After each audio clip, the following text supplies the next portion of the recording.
Je suis ravie de vous accueillir dans votre établissement. Imaginez pas à quel point on est ravis d'être là. Moi, je suis ravie.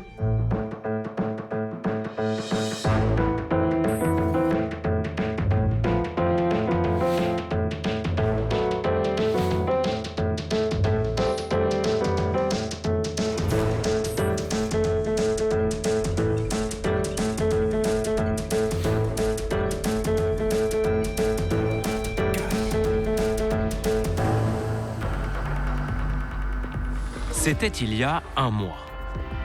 Tempête dans le monde des maisons de retraite. Ce sont les dérives d'un système obsédé par la rentabilité. Le nombre de couches limité à 3 par jour et par résident. Dans ces établissements, on fait passer la rentabilité avant l'humain. Vous croyez avoir tout entendu sur les EHPAD? Attendez de découvrir ce nouveau numéro de Cache Investigation. Depuis 1 an et demi, l'équipe de Cache enquête sur les EHPAD privés commerciaux et notamment sur le leader Korian. On parle d'un groupe qui fait plusieurs milliards de chiffres d'affaires par an. Et vous recevez un mail de votre direction qui va vous dire « ça coûte trop cher, une part de fromage coûte trop cher, donc supprimons le fromage ». Il faut que ce soit dénoncé et qu'ils prennent conscience quand même qu'ils ont des personnes humaines, des personnes âgées, et qui sont là pour prendre soin d'eux. Et il n'y a pas que le profit. Nous vous révélerons que Korian touche chaque année plus de 300 millions d'euros d'argent public. Ils sont censés financer les salaires des soignants. Mais selon des documents internes, ils serviraient aussi à maintenir la marge du groupe. Le contrôle de l'utilisation qui est fait de ces subsides-là est quasiment inexistant. L'une de nos journalistes, Marie Maurice, s'est fait embaucher comme aide-soignante chez Korian. Le groupe ne lui a demandé aucun diplôme, aucune formation. On va commencer par prendre les médicaments. Vous voyez bien qu'il y a un dysfonctionnement majeur. C'est plus qu'un dysfonctionnement, je l'ai dit, c'est une faute. On est d'accord que sur la la liste, je veux dire, il n'y a même pas à discuter. Nous avons découvert que Domusville, le numéro 3 du secteur, a créé un montage fiscal qui lui permet de ne payer aucun impôt sur les bénéfices en France. On ne peut pas à la fois se dire « je profite d'un système » et puis… et ne pas rendre au système. En même temps, ne pas rendre effectivement ce que le système nous apporte. EHPAD privés commerciaux, c'est maintenant l'heure des comptes. Pour démarrer cette enquête, un témoignage exceptionnel. Une parole très rare. Celle d'un ancien directeur d'EHPAD de Korian. Un homme qui a vécu de l'intérieur l'obsession de la rentabilité du groupe.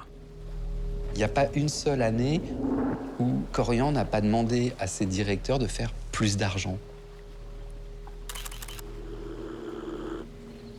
Pas une seule année.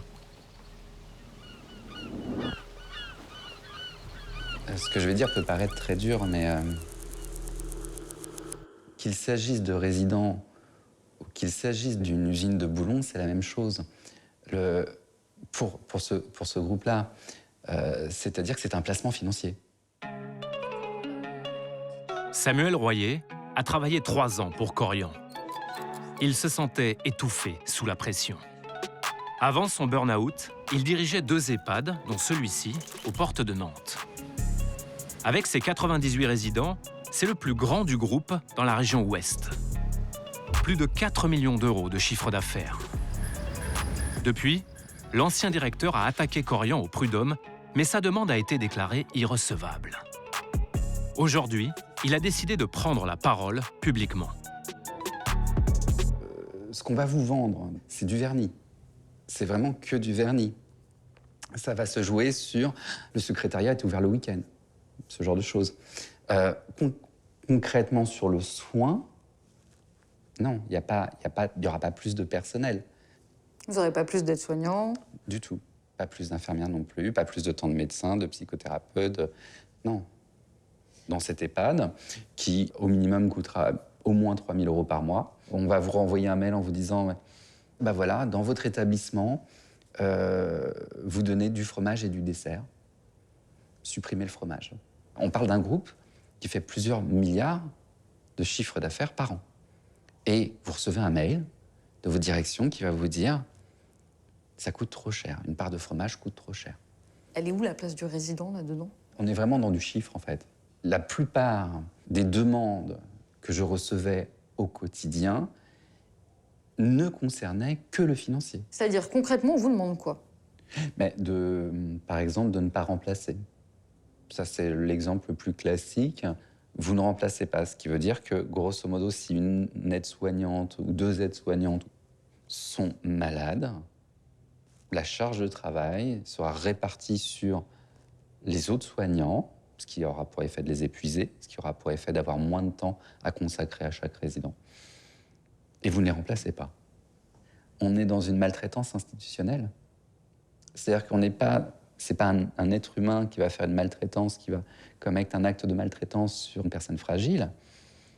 C'est un système qui va engendrer une maltraitance institutionnelle. Entre les révélations de Samuel Royer et la vitrine vendue par Korian, qui croire? Du côté du géant, officiellement, c'est le bonheur à l'EHPAD. Et ce sont même les résidents qui le disent. Je sais, Fanny. Nous, Fanny. Vous en connaissez beaucoup des entreprises dont la patronne paye le champagne à ses clients? Si je suis content, bien sûr que je suis content. Juste là, à droite, c'est elle. Sophie Boissard, la directrice générale de Korian. Et tout cela, nous le faisons pour une seule et unique raison. Toujours mieux servir et accompagner nos clients. Leurs besoins, leurs attentes passent avant tout. Depuis 2016, cette ancienne haut fonctionnaire gère les 24 518 lits français du groupe. Du haut de son siège parisien. Un fief sans enseigne, pour un géant devenu en moins de 20 ans le numéro 1 français des maisons de retraite. Et même le numéro 1 européen. Devant les 2 autres champions hexagonaux, Orpea en 2 et Domus Vie en 3.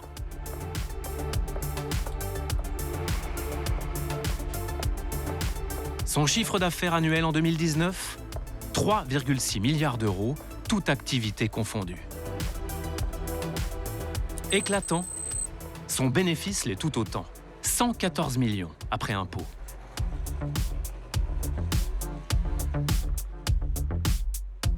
Au nom de cette rentabilité, le groupe fait-il des économies sur le bien-être de ses résidents, comme l'affirme Samuel Royer?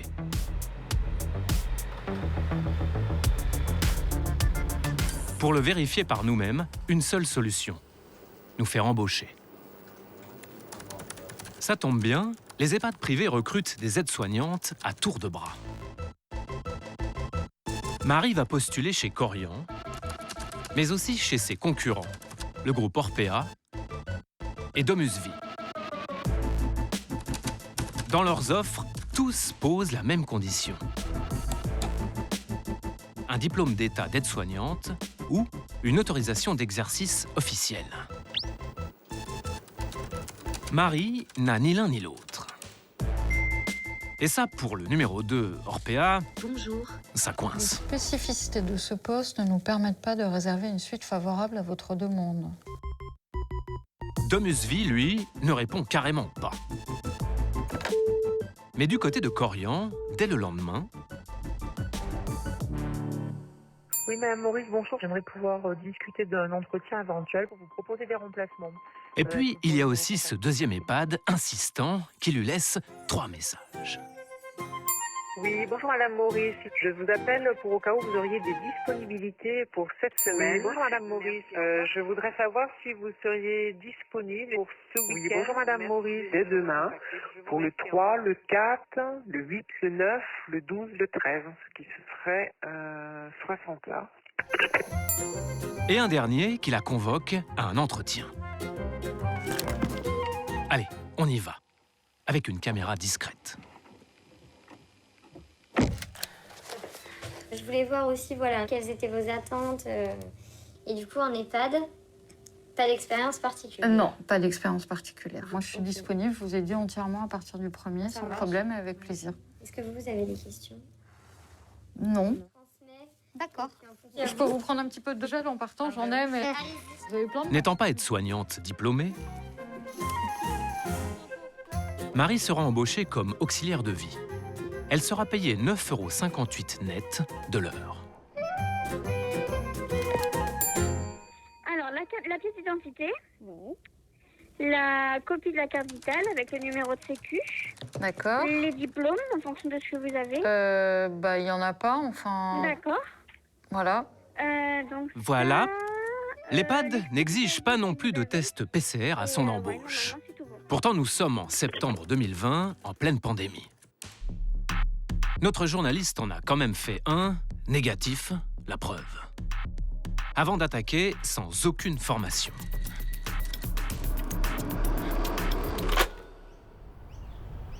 Voici l'EHPAD où elle va travailler. 69 résidents, la taille moyenne d'un établissement Korian, pour un prix d'entrée à 2 856 € par mois. Alors, première interrogation, comment se passe la prise en charge des résidents? Notre journaliste commence aux aurores. Premier constat, l'établissement est plutôt coquet.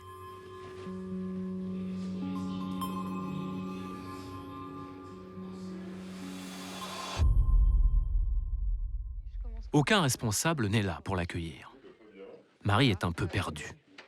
Heureusement, elle croise un collègue. Alors, le vestiaire, tout au bout, à droite là-bas. D'accord.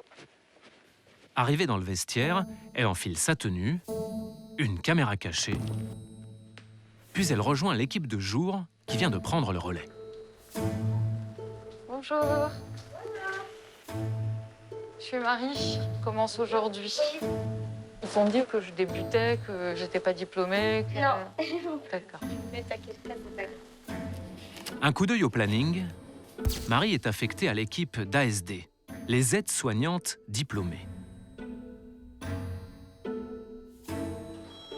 Elle découvre ensuite qu'elle n'est pas la seule à travailler comme aide-soignante sans avoir de diplôme. Ok, ça c'est le numéro de chambre. Il a passé la nuit tout seul, lui. Avec une nouvelle. Il n'y avait personne de diplômé. Ils en ont chié. Toi, t'es diplômée? Oui. Et ouais, toi, t'es pas diplômée comme moi. Non. Ce jour-là, l'équipe compte 6 aides-soignantes, dont 2 non diplômées. Chacune va s'occuper de 11 résidents qu'il faut lever, laver et habiller. Voilà, là c'est la réserve de protection. Tout ça avant le déjeuner. Donc en fait, quand tu vas chez quelqu'un le matin là pour la toilette, ça c'est le listing des protections. D'accord. En pratique, l'objectif se révèle impossible à tenir. Alors, je vous en mets tout. Bonjour, monsieur. Marie, elle va vous aider, je vais vous habiller. Il y en a, ils ont la toilette à midi. Il y en a même, tu vois, quand j'ai soif, vraiment très très en retard. Les personnes invitées, il y a même des toilettes qui se font l'après-midi, quoi. Du coup, ils prennent pas une douche tous les jours? Non, c'est quasi impossible. Oui. Oh non. Eh ben si. Allez, c'est parti pour les toilettes quotidiennes. On est un peu... J'attends alors. Oui, vous attendez. Que vont enchaîner toute la matinée les aides-soignantes. Quand on n'a pas le temps, on ne fait pas les jambes et le dos. D'accord. Pour la plupart, un savonnage rapide aux gants et à la serviette humide. L'horloge tourne. Le temps idéal pour une toilette, ce serait combien? Pour vraiment faire une toilette nickel, Ouais. il faut minimum 25 minutes. Ouais, on n'a pas les 20 minutes là en fait. Ah bah non, je les attends. En gros, si tu veux vraiment finir à midi, t'as 8 à 10 minutes par personne. Pour les vraies douches, il y a un planning. C'est une par semaine. Aujourd'hui, c'est le tour de la chambre 56. La résidente est valide, mais avec un bac à douche mal adapté, l'opération se complique rapidement. Asseyez-vous. J'ai réchauffé. Asseyez-vous. Ça glisse. Eh bah oui. Je fais pas vite. Je vais creuser ici. Non. Regarde, je vais vous mettre un peu d'eau chaude. Oh, ça brûle. Vous allez tomber si vous faites ça. C'est hyper bon. Marie écourte la douche. Mettez le pied sur le tapis de bas. Regardez, ça glisse comme tout. Vous me suivez. On va tout droit parce que là, c'est pas mouillé. Allez. Malgré leurs années d'expérience, À tout à l'heure. ses collègues diplômés ne sont pas plus rassurés. Ça glisse vachement par terre. Le siège, il est... Oui, c'est hyper dangereux. Mais il n'y a pas moyen de mettre des trucs antidérapants parce que... Bah, écoute, on n'arrête pas de demander. Au milieu de tout ça, impossible ou presque, de trouver une minute pour aider des résidents qui pourtant le réclament à aller au WC. Mon téléphone, il sonne en continu. C'est les gens qui bipent. Là, on a manque de personnel. Donc, vous faites pipi dans la protection, d'accord? C'est quand même un rythme... En fait, t'as pas beaucoup de temps pour les résidents, quoi. C'est ça. On est bien d'accord. Mon grand désespoir, parce que moi, j'estime que c'est pas... Moi, c'est pas que des noms, moi, c'est pas des chiens. C'est une honte. Ensuite... L'équipe a terminé les toilettes des résidents. Ah oui, il faut que je... Il est 13h46. La plupart a été emmenée dans la salle à manger. Il est près de 14 h et ceux qui ne peuvent pas quitter leur chambre attendent toujours leur plateau repas. Je sais. Je suis désolée. Je devais mourir de faim. Excusez-moi. À la on est un sortie, petit peu en retard. une J'arrive. aide-soignante expérimentée reprend gentiment notre débutante. Combien de tranches? 2 tranches de pain de mie?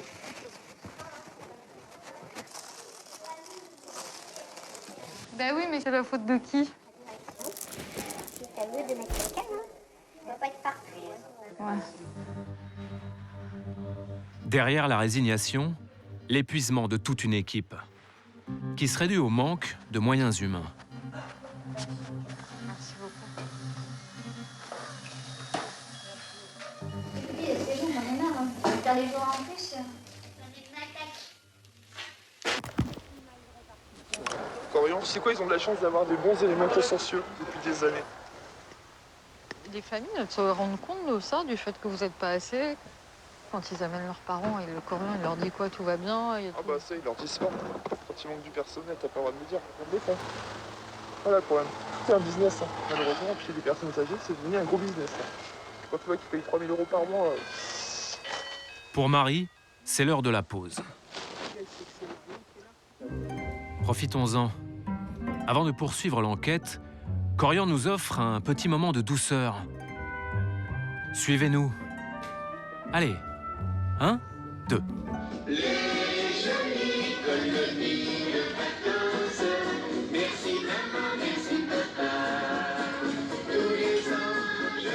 En 3 jours, c'est la seule animation qui sera offerte aux résidents. Bien loin des engagements de Corian, qui en promet 3 par jour. Du coup, l'après-midi, on doit leur faire quoi, là? Bah là, tu vas coucher, tu vas commencer les coucher. Maintenant, là? À 4h30, on va te coucher. À 4h30? Donc là, tu À cause du manque de bras, Ils se couchent hyper tôt.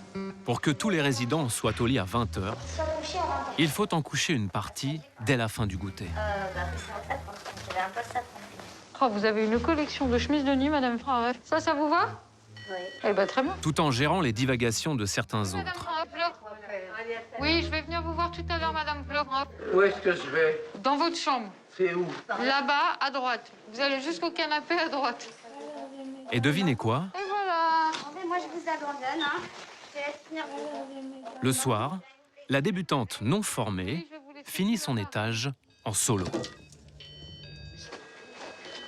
Je peux pas, il faut que je m'occupe de Madame Russ, d'accord? Je suis désolée. Tu bien, Milou? Bonne nuit. À demain. Dormez bien. Fin de service pour l'équipe de jour. Je vous laisse là, monsieur Parelet. Comme ça, ma collègue va vous trouver quand elle arrive, elle va vous coucher, d'accord?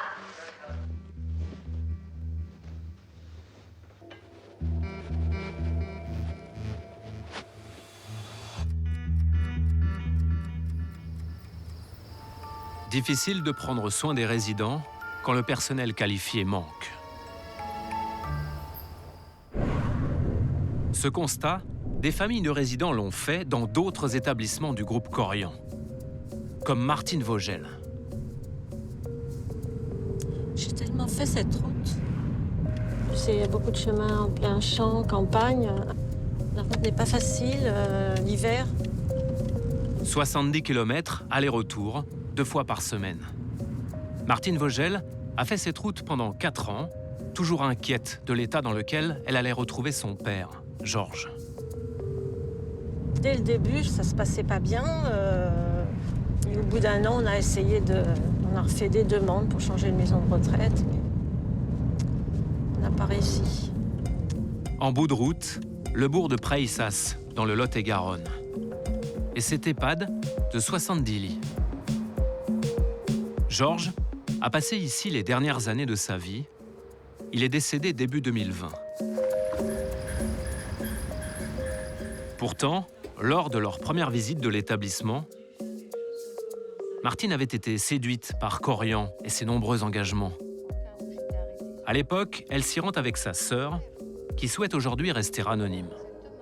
En faisant le choix de Korian, avec leurs belles paroles, tout ce qu'on disait, c'était oui, il n'y a aucun problème. Aucun problème.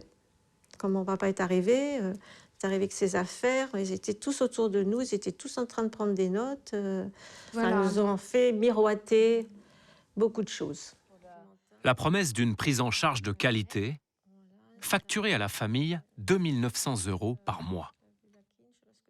Selon vous, c'était la hauteur du prix que vous payez, parce que c'est une somme à sortir tous les mois quand même. Non, on a eu des problèmes très très vite. Hein. On lui mettait pas ne serait-ce que ses appareils Voilà. régulièrement au niveau de ses oreilles. Voilà, donc il n'entendait pas. Ses lunettes, qu'ils ont perdues plusieurs fois lors de son arrivée. 3 semaines après, je me suis aperçue qu'on n'avait pas aidé à se laver les dents. Le tube de dentifrice était encore fermé. Toujours selon les 2 sœurs, dans cet EHPAD aussi, les résidents ne prenaient qu'une douche par semaine. Dès que papa n'était pas douché, il avait vraiment une odeur âcre. On rentrait dans sa chambre, ça prenait la gorge. Quand j'étais me plaindre du manque d'hygiène, j'ai dit, écoutez, c'est vite fait de prendre une douche. Elle me dit, mais vous savez, on leur lave quand même les fesses avec un gant de toilette. C'est pas normal. Il faut que ce soit dénoncé et qu'ils prennent conscience quand même qu'ils ont des personnes humaines, des personnes âgées, et qui sont là pour prendre soin d'eux. Et il n'y a pas que le profit. Que sait la direction de Korian de ce qu'il se passe dans certains de ces établissements? Nous avons sollicité le groupe pour une interview de sa patronne, la médiatique Sophie Boissard. Il y a eu des coups de téléphone. Bonjour, c'est Élise Lucet, Cache Investigation France 2. Je me permets de vous appeler parce que nous devons en être au 8e échange de mails. Des tentatives de prise de contact avec les communicants du groupe. Bonjour Monsieur Plantade, Marie-Maurice, Cache Investigation France 2. Vous allez bien? Non, coupez le son. Ah non, Monsieur Plantade, ça c'est le micro. La caméra est là, regardez. Des rendez-vous. Boulevard Poissonnière, ça va pour vous? Parfait. Et des mails. Beaucoup de mails. Le premier remonte à avril 2021. Ça ne nous rajeunit pas, tout ça. Au début, pour Madame Boissard, ça a été oui, peut-être. On réfléchit. Puis ça a été non. Puis ça a été oui, mais en direct. Sauf que là, pour nous, c'est non. Hein?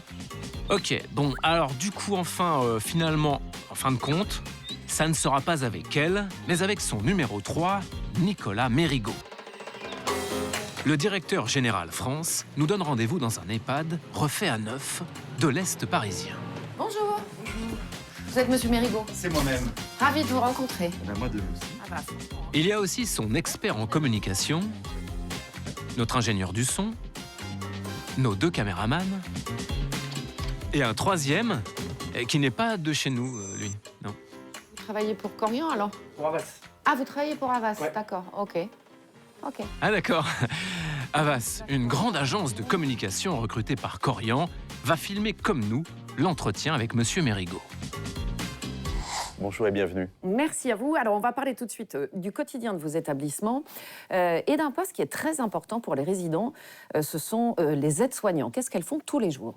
Alors tous les jours, les aides-soignants donc, sont là pour effectivement aider les infirmières à gérer un certain nombre de soins et puis à assister également les résidents dans la vie de tous les jours. Donc effectivement, c'est un poste qui est tout à fait clé. Alors, votre groupe, Corian, affirme publiquement qu'il ne recrute que du personnel soignant qualifié. On est d'accord, vous n'embauchez que des aides-soignantes diplômées. Alors, on n'embauche que des aides-soignants diplômés ou alors on embauche des aides-soignants qui sont en phase d'être diplômés puisque les faisants fonction sont autorisés par le Code de l'action sociale et des familles. Et puis, on a des personnes qui, compte tenu de la pénurie de main-d'œuvre, eh bien, ne sont pas encore intégrées dans un cycle de formation. Vous savez, on le dit aussi suffisamment, aujourd'hui, nous manquons cruellement de personnes dans tout le secteur. Alors, ma question, elle est simple. Est-ce qu'il vous arrive, vous, d'embaucher des aides-soignantes qui, justement, ne sont pas en cours de formation, n'ont pas de diplôme et n'ont aucune expérience dans les EHPAD? Alors, qu'il n'y ait pas d'expérience des EHPAD, non. Voilà, donc on ne va pas prendre des gens comme ça, voilà, non. Alors, ce qui est intéressant, c'est que nous, on a recueilli des informations qui montrent, justement, que vous embauchez des auxiliaires de vie qui font fonction d'aide-soignante, alors qu'elles n'ont ni diplôme, ni qualification, ni formation, leur permettant d'exercer cette fonction. Qu'est-ce qui se passe? Écoutez, je ne vous dis pas que tout est parfait. Hein. Voilà, il y a des principes, voilà, et on est amené à avoir des personnes qui sont encadrées et qui ne sont pas forcément diplômées et qui vont être mis dans la voie de ce diplôme. D'accord. Donc, vous reconnaissez qu'il y a dans vos établissements Corian des gens qui n'ont ni formation, ni qualification, ni diplôme, qui n'ont jamais travaillé dans des EHPAD? Et qui sont encadrés par des personnes qui sont diplômées, expérimentées, oui. Et puis, il est très clair... sur votre site internet, vous dites alors que vous ne recrutez que des personnels qualifiés, diplômés, oui, tout à fait. Et que ça n'est pas le cas dans la réalité? Non, mais attendez, je ne dis pas que ce n'est pas le cas dans la réalité. Ah, vous venez de le dire. D'accord, très bien.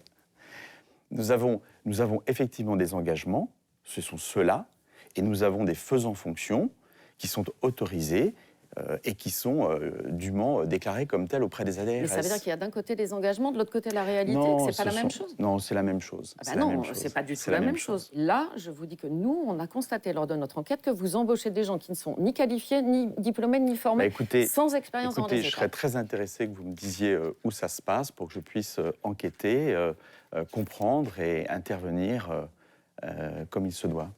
Concernant les faisants fonction, je vous le répète, ça n'est pas un sujet nouveau, c'est un sujet qui existe, qui est autorisé. Je vous ai dit que c'était déclaré et régulièrement communiqué avec les ARS.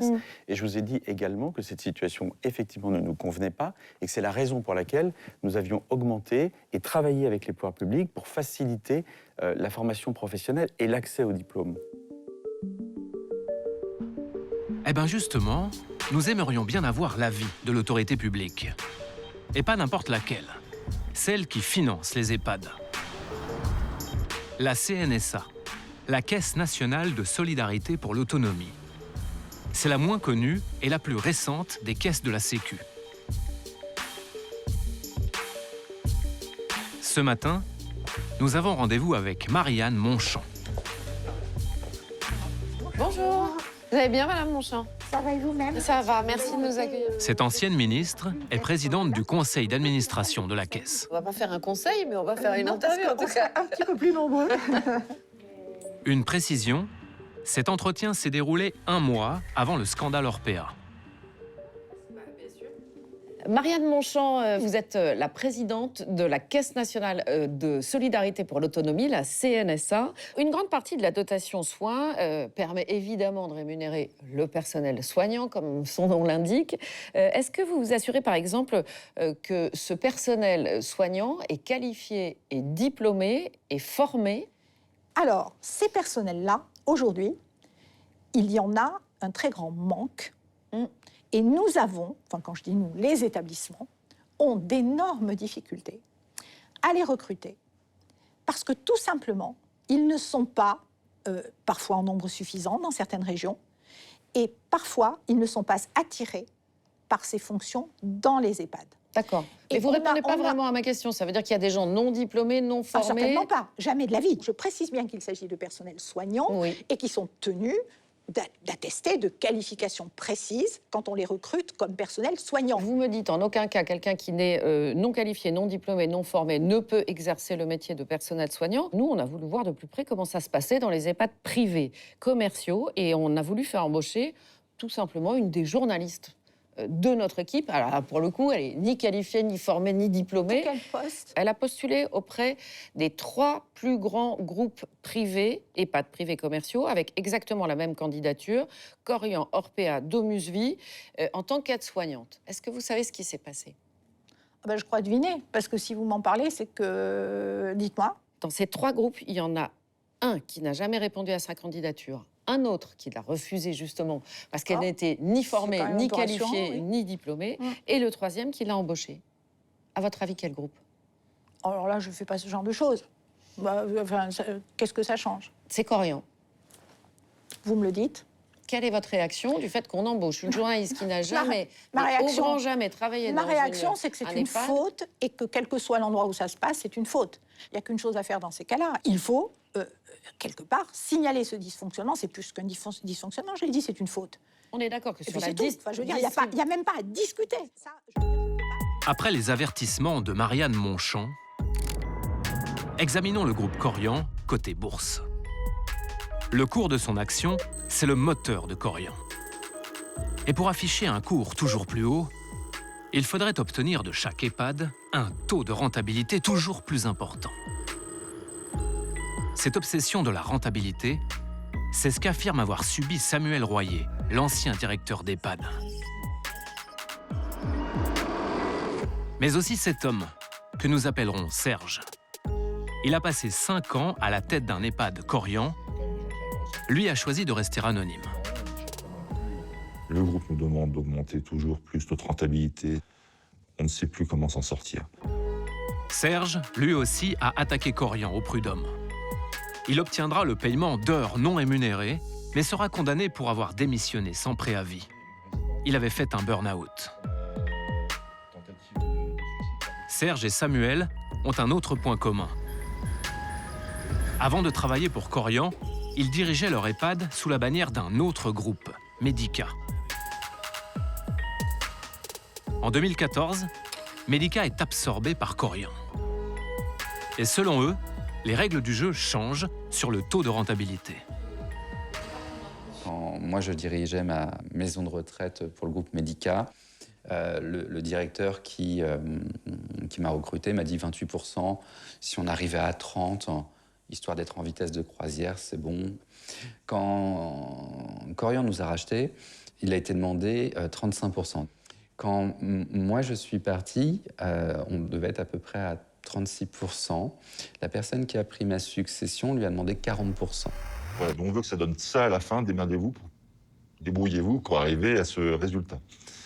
L'idée étant de faire en sorte que le taux de rentabilité soit le plus beau possible. Pourquoi c'est important que ce taux-là soit le plus beau possible? Pourquoi on nous demande des résultats qui soient beaux à certaines dates? C'est parce que des groupes comme Korian sont cotés en bourse et qu'il y a des points de passage sur lesquels les investisseurs vont évaluer la valeur de l'action. C'est-à-dire que vous allez rendre compte à des gens qui sont là avec une vision à 3 mois, 6 mois, pas plus. 3 mois, 6 mois. Comme toute entreprise cotée, Korian vit au rythme de la bourse et des communications de résultats. Notre invitée ce soir, c'est Sophie Boissard, directrice générale du groupe Korian. Sophie Boissard, bonsoir. Bonsoir Edwige Chevrillon. Merci d'être avec Quand nous. la patronne de Korian s'en va défendre la performance de son groupe sur les plateaux des chaînes financières. Quelle belle séquence boursière pour Korian, plus 40% sur un an. Il y en a encore sous le pied quand on a fait 40% sur un an? Je pense qu'il y en a encore beaucoup sous le pied. Je pense que Korian est une très belle entreprise, a beaucoup de potentiel. Et je pense que notre projet d'entreprise devrait progressivement amener encore de la création de valeur, y compris pour les actionnaires. Et puis, il y a bien sûr le rituel des assemblées d'investisseurs, animé par le directeur financier du groupe. Passons à mon domaine préféré, le cash. On a fait un sacré boulot. On a mis en place les outils pour suivre le cash. On le fait mois par mois. On a fait tout un travail de sensibilisation du groupe. Le cash est devenu king. En tout cas, le cash est devenu important. Le cash est devenu king. En tout cas, le cash est devenu important. Au siège, le cash est peut-être devenu king, mais ça n'empêche pas les maisons du groupe d'en manquer.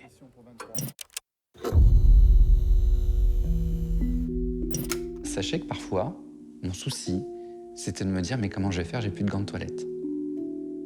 J'ai plus d'argent pour acheter des gants de toilette. Comment on va faire? Parce que c'est des gants de toilette jetables qu'on utilise et que... Entre l'automne et l'hiver, on peut avoir des survenances d'épidémies de gastro-entérite. On va se retrouver avec des consommations de médicaments, des actes de soins supplémentaires, Plus de des protection. draps, de la blanchisserie, etc. Donc là, on va surconsommer. Et puis derrière, il va falloir trouver un moyen de compenser cette surconsommation. C'est-à-dire qu'en fait, à aucun moment, on vous dit votre surconsommation, elle s'explique, donc on laisse passer. Non, il faut compenser. Et on vous dira, vous avez dépensé trop à ce niveau-là, trouvez un endroit où vous allez devoir économiser. Donc maintenant, vous allez écrire noir sur blanc vos engagements pour essayer de rattraper les 600 € de gants de toilette jetables que vous avez achetés en trop. Et on parle de sommes aussi ridicules que ça? Ah, mais on parle même parfois de sommes encore plus ridicules. Il y a ces directeurs qui dénoncent les pratiques de Korian. Et puis il y a ceux qui nous font parvenir des documents exclusifs. Par milliers de pages. Des courriels internes, des notes stratégiques, des bilans comptables et financiers qui vont de 2014 à 2018. Le cœur du fonctionnement de Korian.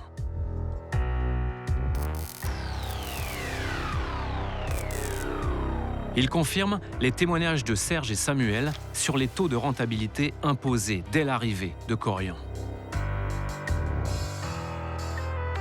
Chez Korian, la référence, c'est l'EBITDA, la marge d'exploitation avant loyer. Ici, l'objectif d'EBITDA demandé à un EHPAD pour 2015 est de 38,04%.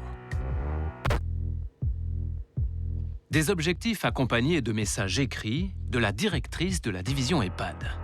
On vous lit celui de 2016. La réussite de votre performance nous permettra de garder la confiance de nos actionnaires et ainsi de favoriser le développement de l'entreprise. Des objectifs qui augmentent chaque année. C'est inscrit dans le budget des EHPAD Korian. Dans celui-ci, par exemple. En 5 ans, il faut passer de 28,87% à 33,4%.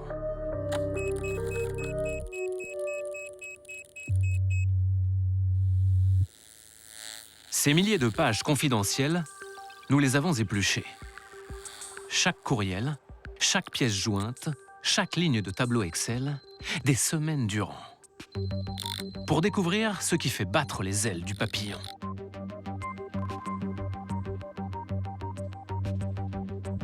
Résidents, soignants,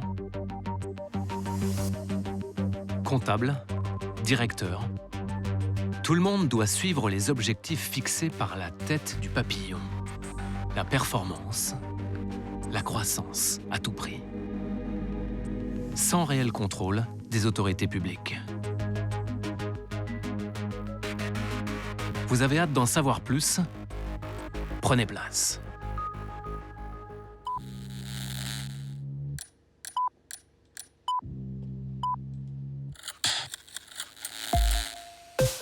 Tout commence dans les bureaux, bien loin des résidents et de leur vie quotidienne.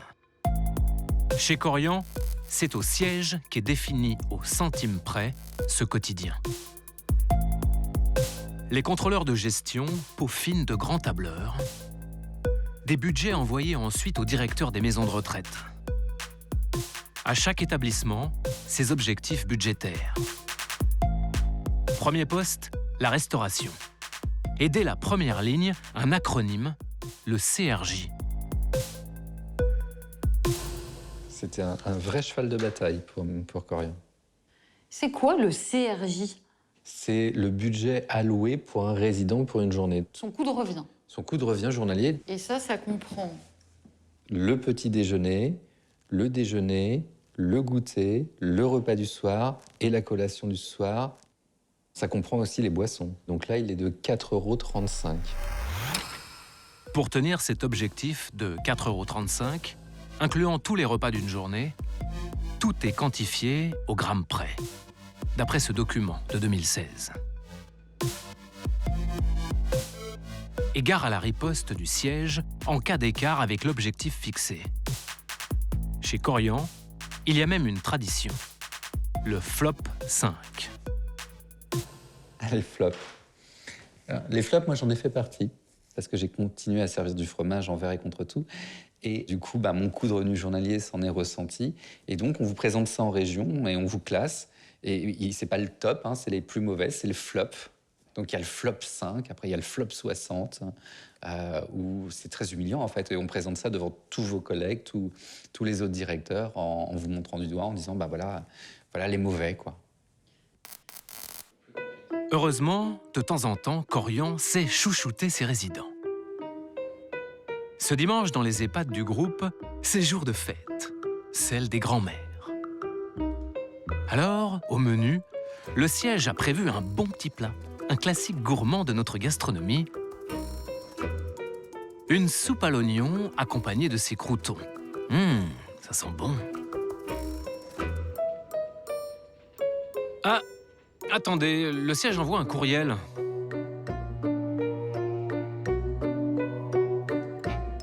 C'est le chef des chefs qui écrit « Bonjour chef, suite à la hausse de certains produits alimentaires... » Vous trouverez ci-joint un fichier vous indiquant les changements de recettes à réaliser dans vos menus.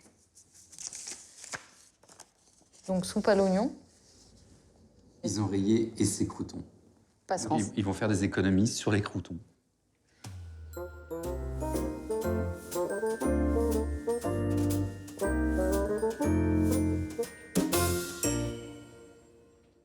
C'est tellement symbolique de la problématique de groupes comme Corian. Ils sont plus du tout dans leur cœur de métier, dans l'objectif qu'ils se sont fixés. Le but d'un EHPAD, c'est de prendre en charge des personnes âgées, fragiles, dépendantes. Des grands-mères.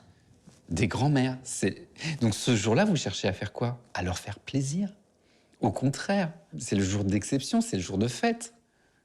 C'est pas le jour où on va économiser sur des croûtons. D'ailleurs, il n'y a pas de jour pour ça. Cette attention aux résidents serait loin d'être une préoccupation partagée dans la chaîne de commandement. Voici les propos qui auraient été tenus par un directeur régional. Ils ont été rapportés dans ce courriel. On s'en fout de la prise en charge des résidents. Le directeur d'établissement ne doit avoir en tête que deux choses, le TO et l'EBITDA.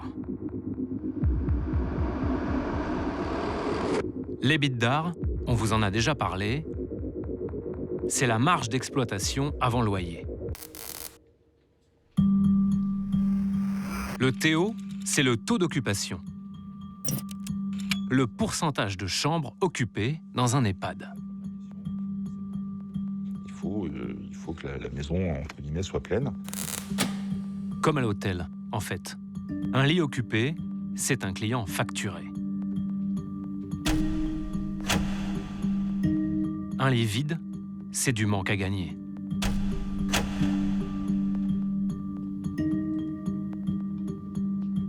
Alors le taux d'occupation des EHPAD est piloté par le siège. Il fait l'objet de prévisions hebdomadaires.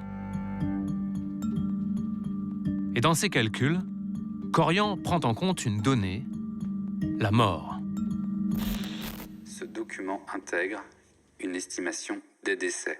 Le souhait, en fait, c'est qu'on ait toujours des gens en attente qui sont prêts à rentrer dès qu'une personne décède, systématiquement. S'il y a une liste d'attente, il n'y a pas de problème. S'il y a une liste d'attente, En tant que directeur, je vous dirais, c'est horrible ce que je veux dire, mais il y a un avantage, ça va faire augmenter mon prix moyen d'hébergement. Parce que ceux qui vont rentrer, ce sont des nouveaux tarifs. Et ceux qui sont partis, ce sont des anciens aux anciens tarifs. Donc mon PMH, mon prix moyen d'hébergement, va augmenter. La moyenne de ma vente va augmenter. C'est à ça que vous avez pensé? C'est ça que j'ai pensé. Encore 4 ans après? Encore 4 ans après, c'est pour ça.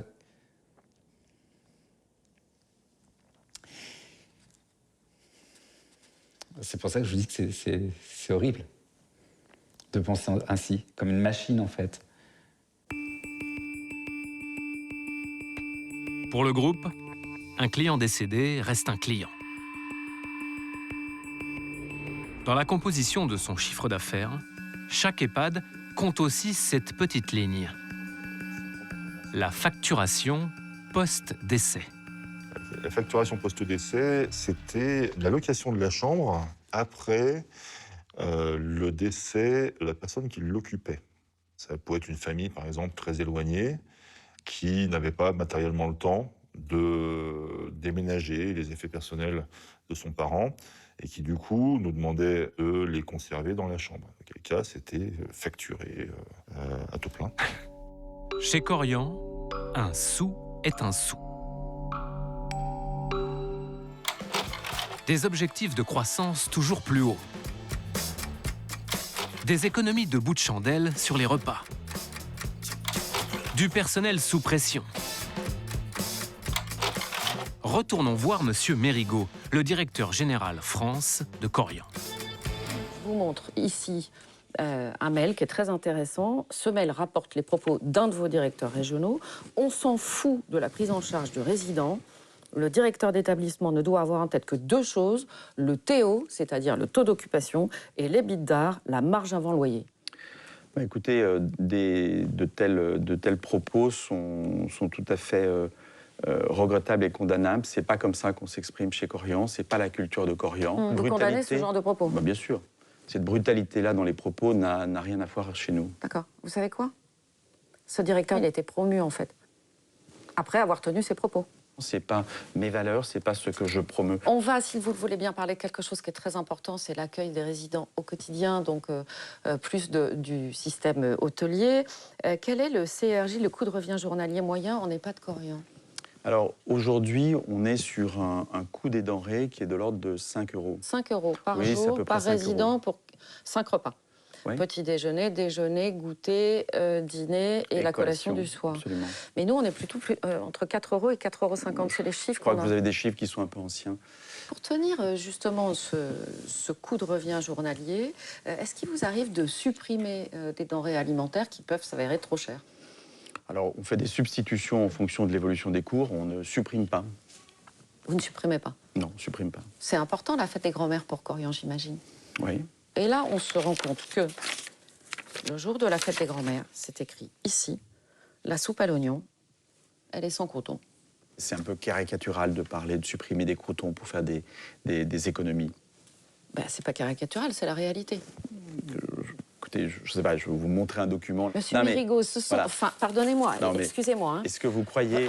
Regardez vraiment, ce sont vos documents internes. Il y a le sigle Korian partout. Écoutez, moi, l'idée qu'on puisse me dire que j'affame des personnes âgées me révolte. Voilà, elle me révolte.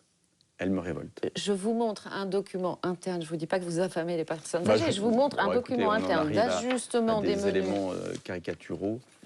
C'est la réalité. Enfin, si vous trouvez ça caricatural, c'est la réalité dans vos EHPAD, Monsieur Mérigot. Je ne crois pas que ce soit la réalité dans nos EHPAD. Mais c'est quoi alors? Je ne crois pas que ce soit la réalité dans nos EHPAD. Comment vous expliquez que le jour de la fête des grands-mères, vous serviez une soupe à l'oignon dont vous retirez les croûtons alors que c'est un jour de fête pour les grands-mères? Écoutez, je ne me l'explique pas. Je ne me l'explique pas. C'est-à-dire que là, vous pensez que c'est une erreur ou pas? Ah bah retirer des croûtons pour une question financière est bien évidemment une erreur, bien sûr, bien sûr. Si c'est avéré. Restons-en là pour l'instant, Monsieur Mérigot. Nous allons nous intéresser à l'autre promesse de Korian auprès des familles de résidents. Le soin.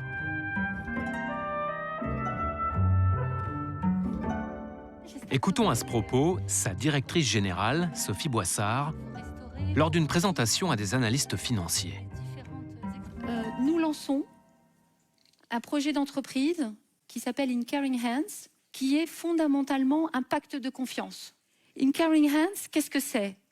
Eh bien, c'est le soin à cœur en français, avec une exigence.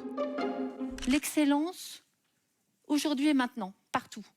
Parce que être le leader, ça ne souffre pas la médiocrité. Ce que nous voulons... Le soin à cœur, pour Korian, c'est l'engagement derrière la patronne de tout le groupe.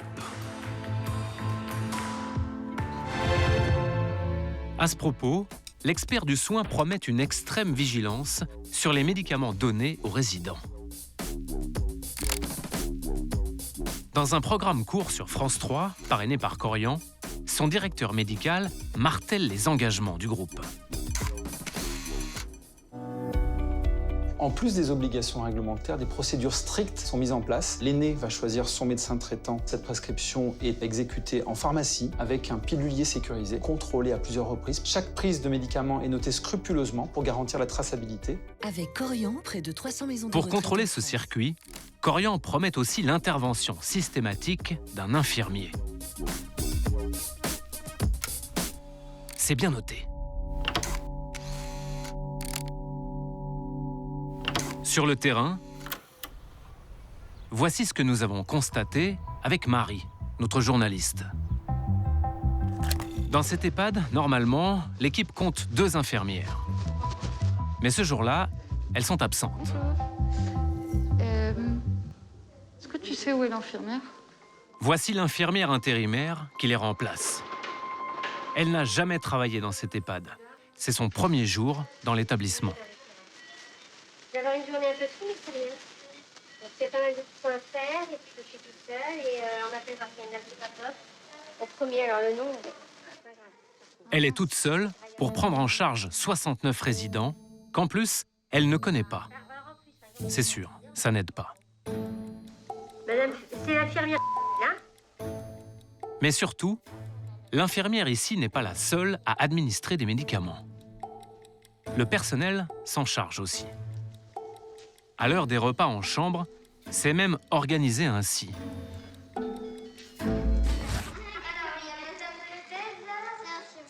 L'infirmière est en pause. Non, moi, Une aide-soignante répartit des sachets de médicaments sur les plateaux individuels.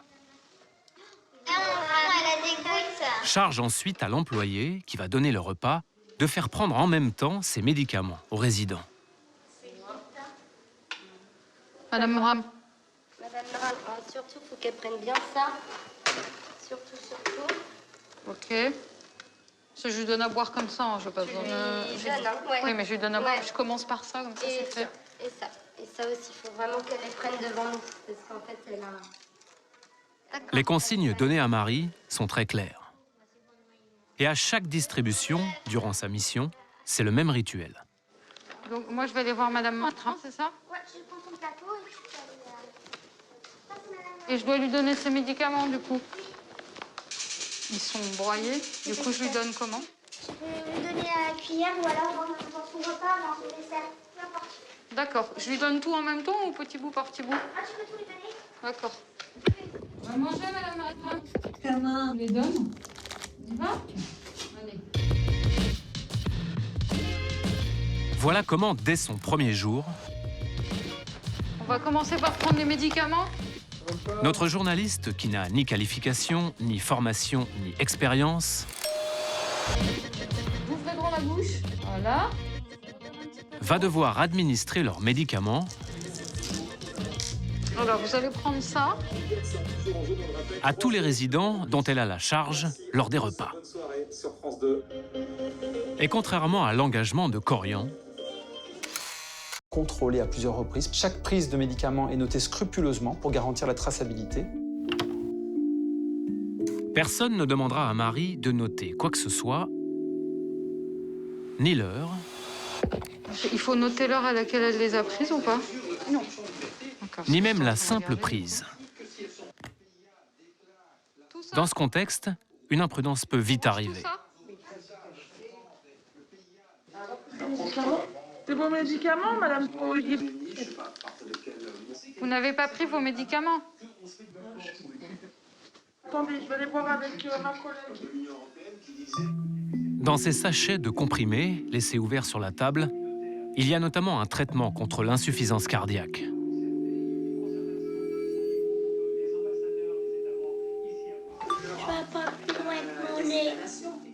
Vous en avez pris ou pas? Non. Après vérification, la résidente n'a pas pris ses médicaments. L'autre aide-soignante finit par les lui donner. Marie démissionne au bout de 3 jours avec une question. Mais ça arrive souvent qu'il y ait plein d'absents comme ça? Oui. Ah oui, oui, oui. C'est normal. Est-ce dû à une pénurie de main-d'œuvre ou bien est-ce un choix du groupe de ne pas remplacer son personnel soignant absent? Une partie de la réponse se trouve peut-être dans les documents internes qui nous ont été transmis.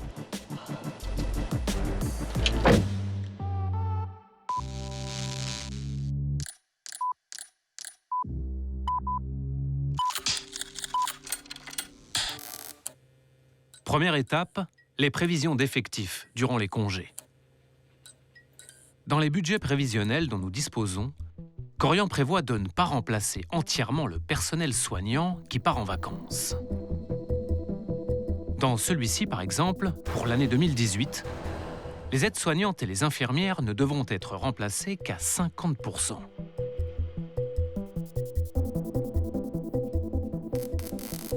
Le médecin, le kiné et les autres soignants, pas du tout. Ce sont des consignes émanant des directions régionales. Les anciens directeurs l'affirment. Il y avait ça. Ces directives, Korian les aurait instaurées peu de temps avant le départ de Samuel Royer. À l'époque où je suis parti, c'est quelque chose qui commençait à faire son apparition et imposé, c'est-à-dire qu'il n'était pas négociable.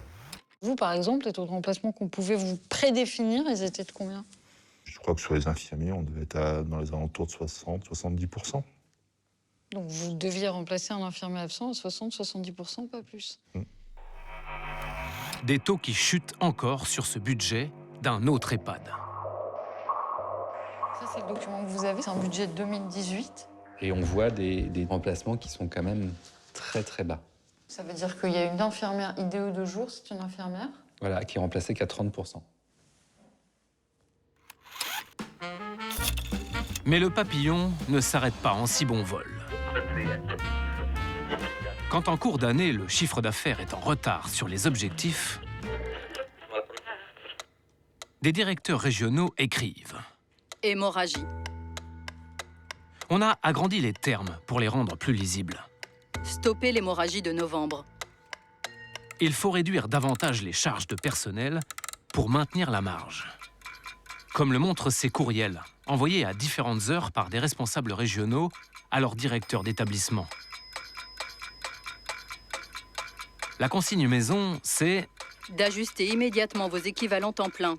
à 9h, Vous devez ajuster vos effectifs à l'activité. à 15h, Ajuster au regard de l'évolution de votre activité. à 17h, Assurer l'ajustement de vos ETP. à minuit. Nous n'arrivons pas à ajuster nos charges pour garantir nos marges. Un instant. On réécoute.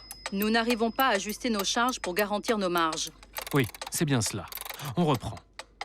À 2h du matin, Des mesures d'ajustement supplémentaires doivent être prises. Ajuster. en mars, Ajuster. en avril, Ajuster. en juillet, en septembre, en décembre. Sinon, côté personnel, des économies en vue.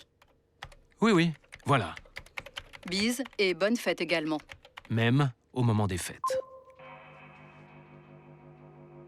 Et attention, j'insiste, mais on n'est pas en déficit, on est même très largement en bénéfice, mais pas autant qu'il le faudrait. C'est du manque à gagner sur le bénéfice prévu. C'est de cela qu'on parle. La formulation et la sémantique est très importante. Tous les mails sont tournés de façon à ce qu'on puisse penser qu'on est en déficit, en fait. Ça pourrait nous faire croire que l'entreprise est en difficulté. Et qu'il faut que tout le monde mette à... C'est ça, parce qu'elle va péricliter. Non, non. À ce stade, il faut qu'on vous dise. Les économies que ferait Korian, ce n'est pas que sur son argent, mais sur de l'argent public, qui doit normalement servir à la prise en charge des résidents.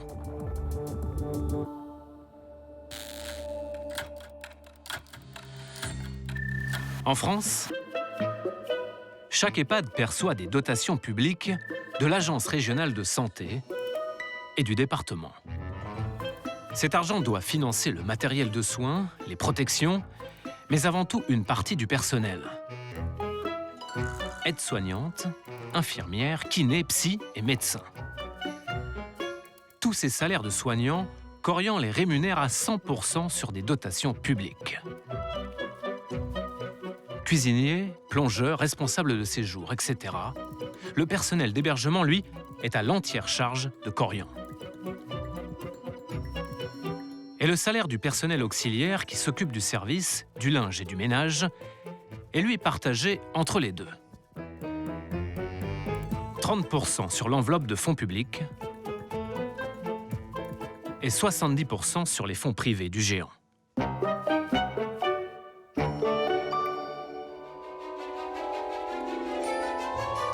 Quel est le montant des subventions versées à Korian par la Sécu via les agences régionales de santé? Cette donnée n'a jamais été rendue publique.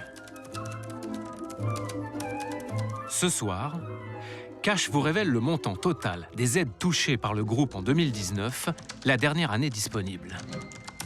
Enfin, si Julien arrive au bout de son calcul. 63, 8, 1200, 400, plus 12, Julien 1 million, public, Julien 329 96 613 € et 18 centimes de dotation de la Sécu pour ces 288 EHPAD. Plus d'un quart de leur chiffre d'affaires. Revenons dans le bureau de Marianne Monchamp, la présidente de la CNSA. C'est justement de cette caisse que proviennent les 329 millions d'euros alloués aux EHPAD de Korian en 2019.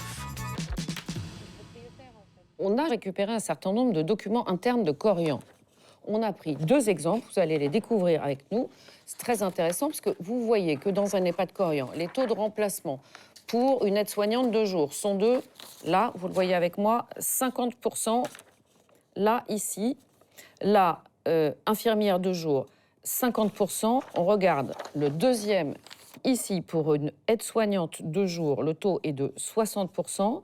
Là, pour une infirmière de jour, il est de 30%. Pour le kiné, de 0. Pour le médecin, de 0. Il y a manifestement un problème de remplacement des personnels. Très clairement. Vous êtes à la tête d'un EHPAD. Vous avez 3 personnels dans votre EHPAD qui tombent malades, ont un problème de je ne sais quoi, une infirmière qui a la Covid, un médecin qui s'est cassé la jambe et je ne sais trop quoi, et un kiné. Non mais attendez, bougez pas. Mais là, pardonnez-moi, Madame Monchamp, je vous interromps juste parce que vous me parlez là de circonstances qui sont un peu exceptionnelles. Ça, ce sont des budgets prévisionnels qui sont établis avec le siège. Ce qui me semble problématique, c'est qu'aujourd'hui, notre système, il est à certains égards à bout de souffle. Et ça n'est pas le fait des établissements privés, publics, associatifs. C'est le fait d'un système qui se heurte à une pénurie de professionnels de santé et à un vieillissement de la population. Vous dites que les patrons d'EHPAD, en fait, sur le terrain, ils sont vraiment confrontés à une pénurie d'effectifs. Nous, notre question, elle est plutôt sur est-ce qu'on ne ferait pas des économies sur le personnel soignant pour faire des marges, ajuster nos charges pour garantir nos marges. Je vous demande la plus grande vigilance sur la gestion de vos ETP. Ces derniers doivent se trouver ajustés au regard de l'évolution de votre activité. Vous devez ajuster vos effectifs à l'activité. C'est-à-dire qu'on se dit qu'il y a sans cesse un ajustement des effectifs pour une seule chose, un seul objectif, c'est préserver les marges. Pour moi, quand je lis ETP sur le document que vous venez de me communiquer, oui. Je le découvre à l'instant avec vous. Bien sûr. ETP, ça ne dit pas personnel soignant. Alors, ETP, c'est équivalent temps plein. D'accord, alors je vais vous montrer un dernier document. Corian a demandé au directeur d'établissement de faire des économies et leur a fixé des objectifs. Voici leur proposition. Un directeur, c'est sur cette ligne ici en haut, propose d'économiser 0,75% de temps plein d'une infirmière. Donc on est bien là dans du personnel soignant. Et 0,1% de temps plein d'un médecin coordonnateur, là vous l'avez, soit 13 593 € par mois sur la dotation soins. Vous me présentez des documents, vous me faites réagir directement et je réagis bien volontiers en vous disant qu'il y a matière à poser des questions et à essayer de savoir ce que ça voulait dire que ce 0,10% de moins du médecin coordonnateur. Est-ce que c'était fondé par le fait que ce médecin coordonnateur ne voulait pas travailler à ce moment-là? Je ne sais pas. En tout état de cause, ça mérite d'être regardé de près. Un autre directeur propose le non-recrutement d'un demi-ETP de kiné, pardonnez-moi, c'est cette ligne-là. Comme je l'ai à l'envers, je ne vois pas très bien.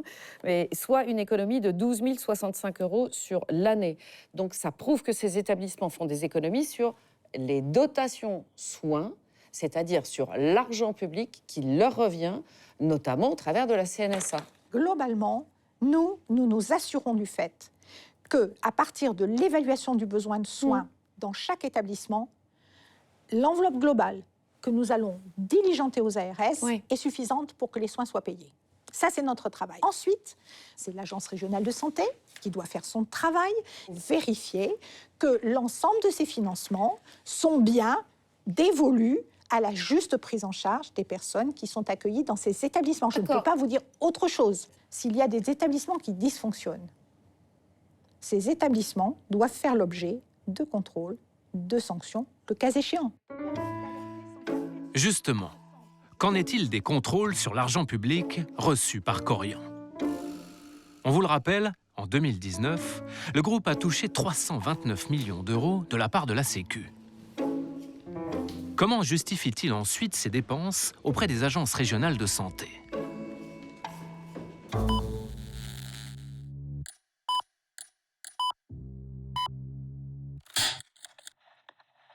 Tous les ans, c'est la loi.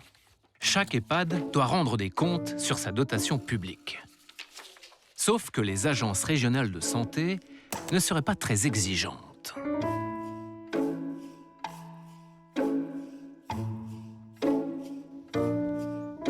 Vu les sommes engagées, vu le nombre de personnels soignants, vu la responsabilité qu'on a au niveau du soin, on pourrait s'attendre à un dossier absolument colossal en fin d'année quand on rend nos comptes. Ça tient sur un feuillet Excel. Ça tient sur un tout petit feuillet.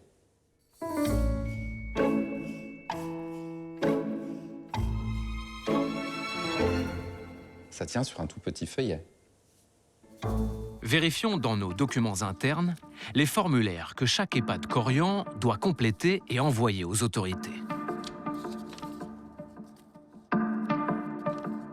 Sur les salaires et ce qu'il fait de son enveloppe de fonds publics, chaque établissement ne rend qu'un tout petit dossier, présentant un nombre d'ETP et les montants de leur rémunération déclinés en plusieurs versions de tableaux.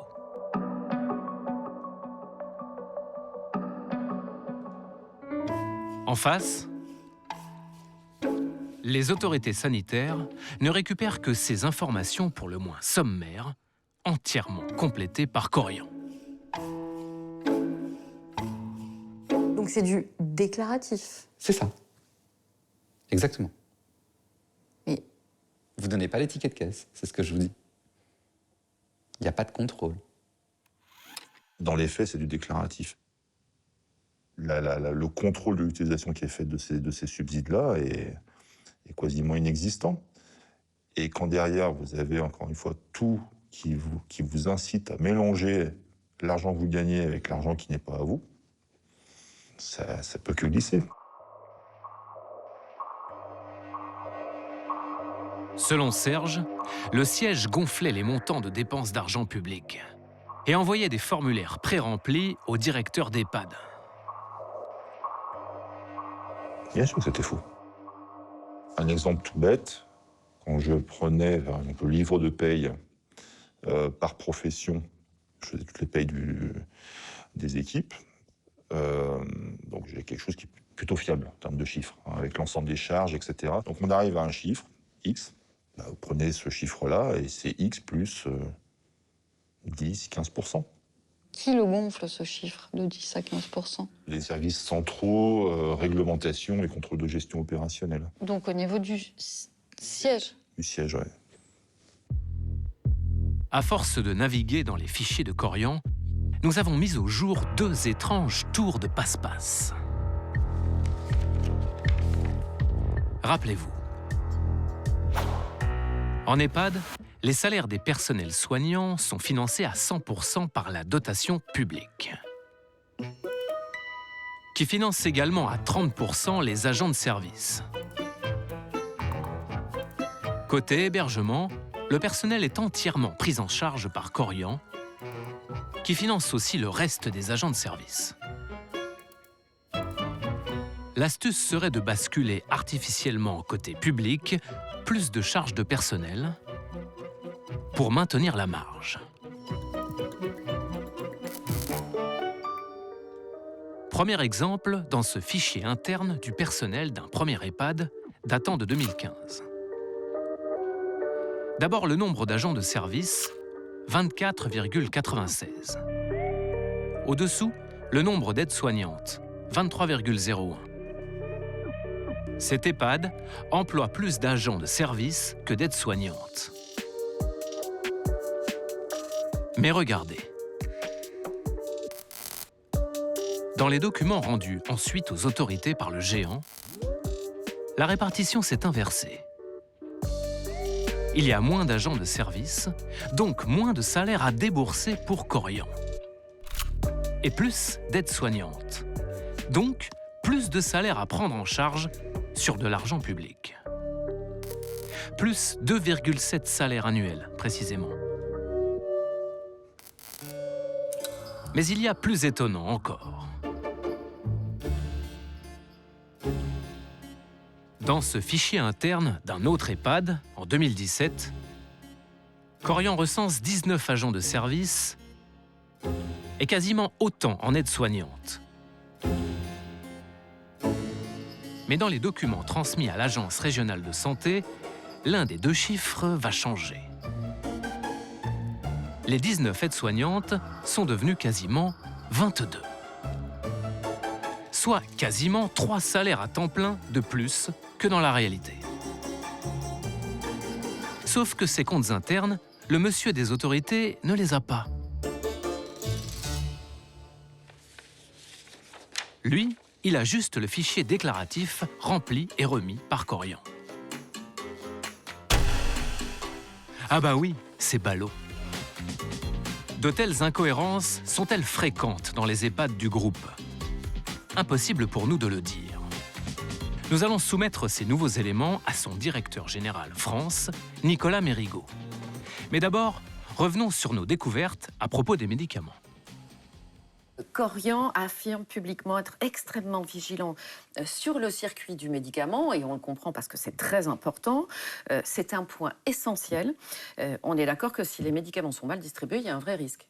Le médicament est un produit qui, s'il est mal utilisé, est extrêmement dangereux. C'est l'infirmière qui doit faire ce qu'on appelle l'administration personnelle, tâche qui peut être déléguée à une aide-soignante diplômée d'État, et cette délégation ne peut se faire que de manière temporaire et tracée. Alors c'est intéressant ce que vous dites. Et toute personne qui n'est pas dans ce cas de figure n'a pas le droit de toucher aux médicaments.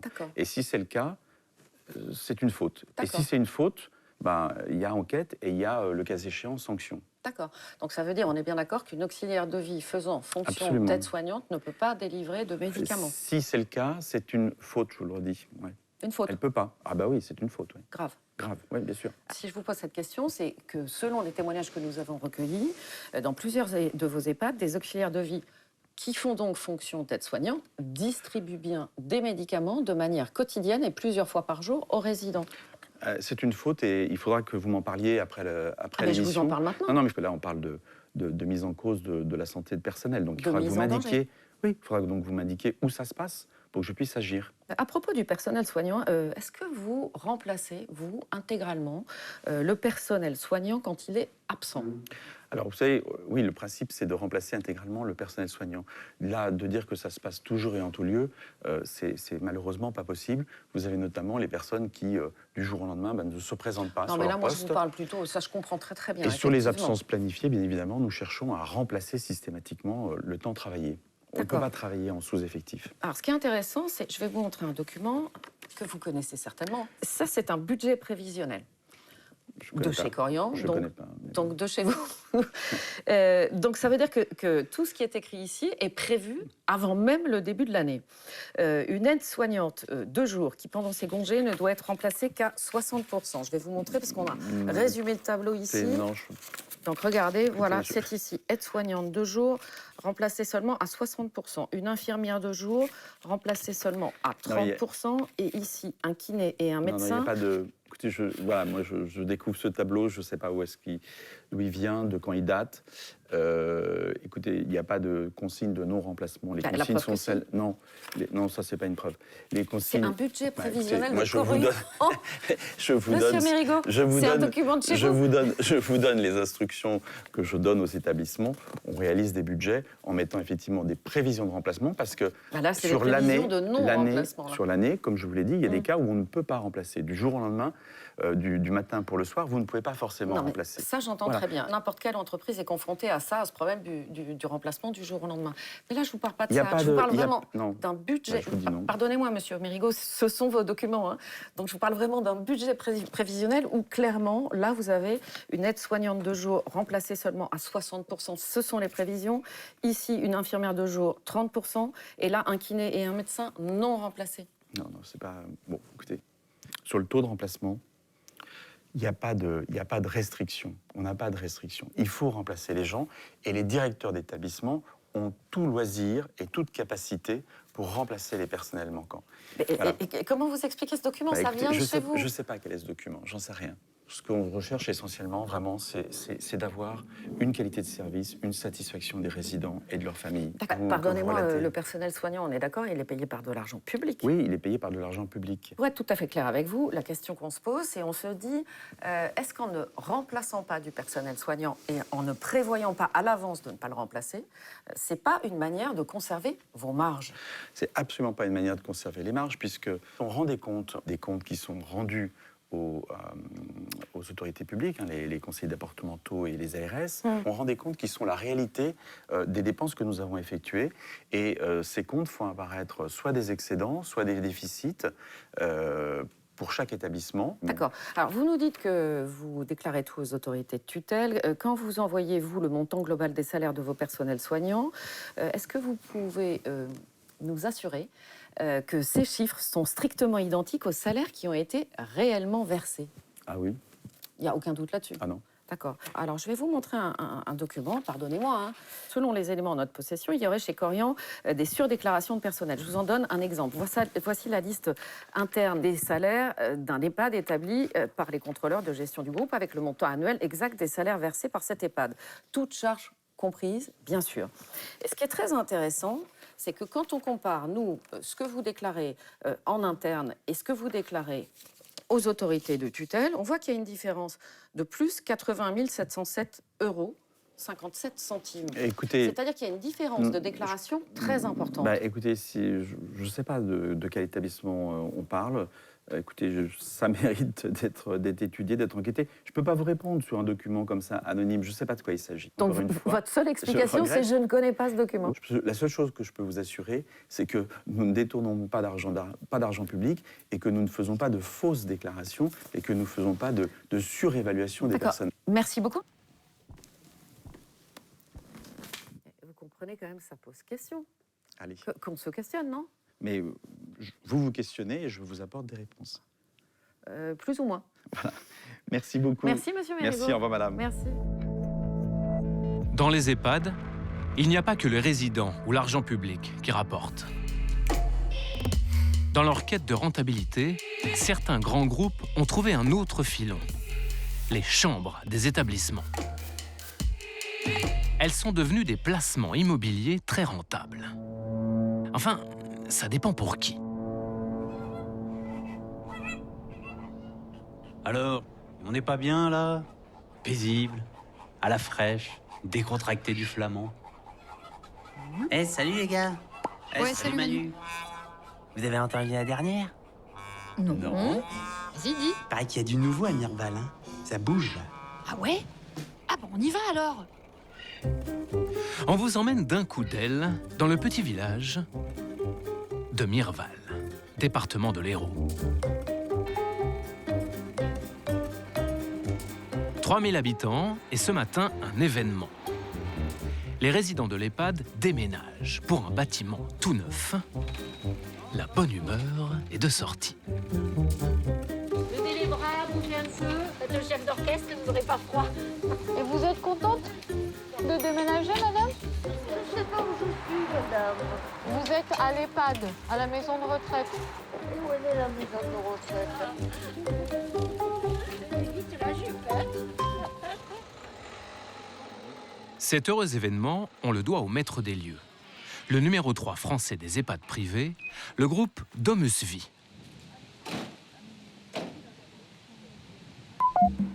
Chiffre d'affaires annuel de ces établissements, 745 millions d'euros. Avec ses 15 167 lits, c'est un poids lourd du secteur. Sur place, les familles des résidents sont ravies de ce grand changement. C'est votre maman qui est là depuis combien de temps? Ça fait 3 ans et demi. Vous êtes content qu'il déménage ou... Oui, parce que là, ici, c'est quand même des bâtiments anciens qui sont plus aux normes. Ouais. Là-bas, c'est super bien, c'est moderne. Ouais. C'est magnifique, il n'y a rien à dire. Non, on en est devant. On en est que deux derrière et une devant. Allez, on charge les derniers résidents, les bagages.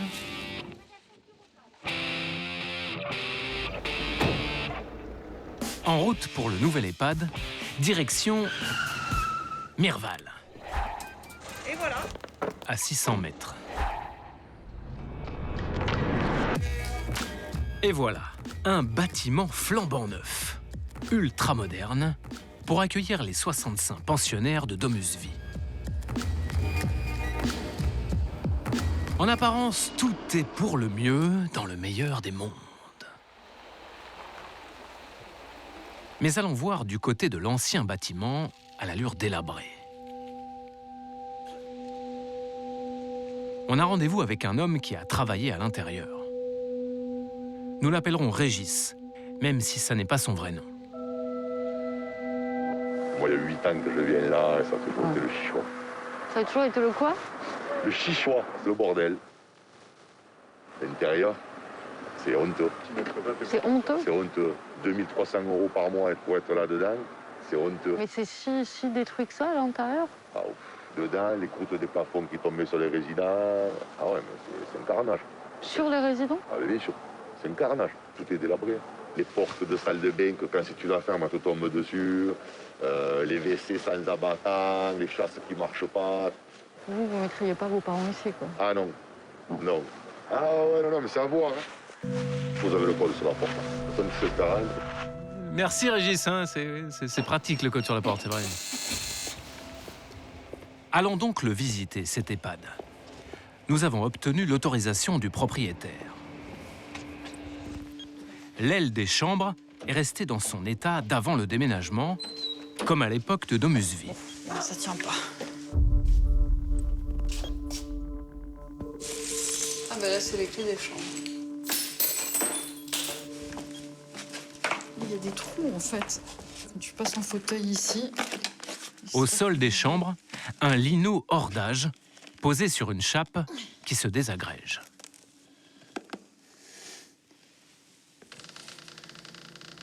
Et dans les salles de bain, des équipements en premier prix, entretenus à moindre frais. Mais c'est... Ouais. Il y a du scotch. Au lieu de changer la tablette, ils ont mis du scotch. Et puis, il y a tout le reste.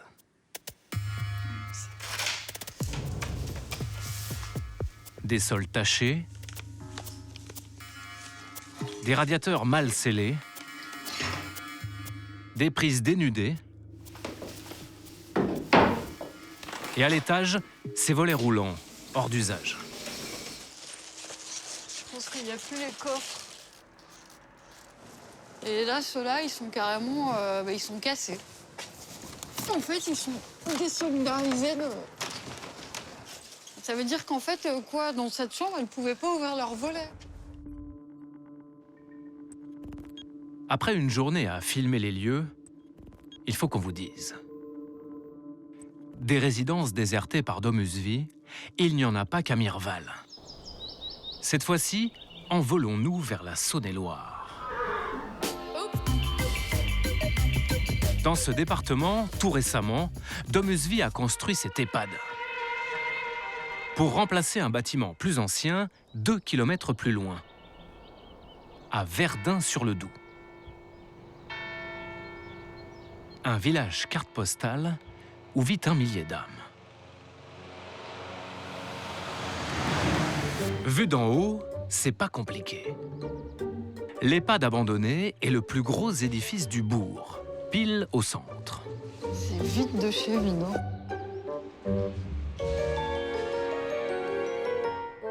Pendant des années, les résidents ont vécu dans un bâtiment qui n'a cessé de se dégrader. Pourtant, depuis 2005, à plusieurs reprises, les autorités avaient exigé que l'établissement fasse des travaux. En particulier, supprimer ces vieilles douches collectives pour les remplacer par des douches individuelles dans chaque chambre. Le groupe n'a pas réalisé ces travaux. Pourquoi l'Agence régionale de santé a-t-elle laissé faire? Christophe Lannelongue a été directeur de l'ARS Bourgogne. C'est un cas très agréable. Oui, bien sûr, pardon. C'est lui qui a autorisé le projet de transfert de l'EHPAD de Domusvie à Verdun-sur-le-Doubs. Vous, quand vous prenez vos fonctions, cette EHPAD est toujours en fonctionnement et toujours conventionnelle. Oui, mais alors, enfin, si vous voulez, c'est vrai que ça veut... Clairement, il y a du retard, hein. Mais au bout du compte, on a tardé avec un résultat qui va être favorable, puisqu'on va finalement obtenir la mise en place d'un nouvel EHPAD sur la commune. Il y a 14 ans qui se passent où on laisse vivre des résidents, bien sûr, sans douche individuelle et qui doivent prendre leur douche dans des douches collectives. Mais je suis d'accord, mais c'est un cas qui n'est pas rare. Et ce qui différencie ce cas de beaucoup d'autres cas, c'est qu'il se termine bien. Parce que j'ai pas les moyens de contraindre, moi. Et j'ai pas les moyens de contraindre parce que c'est une entreprise privée. Mais en fait, comment ça, vous n'avez pas les moyens de contraindre? Il aurait fallu, si vous voulez, leur dire je vous finance pas, c'est-à-dire que parce que vous répondez pas à des critères de qualité. Mais aux normes. Aux normes. Bon, mais on a préféré une négociation avec un équilibre et avec, comme je vous l'ai dit, un aspect gagnant-gagnant. Ça veut dire quand même que ça s'est fait au détriment des résidents qui, pendant au moins 14 ans... C'est vrai.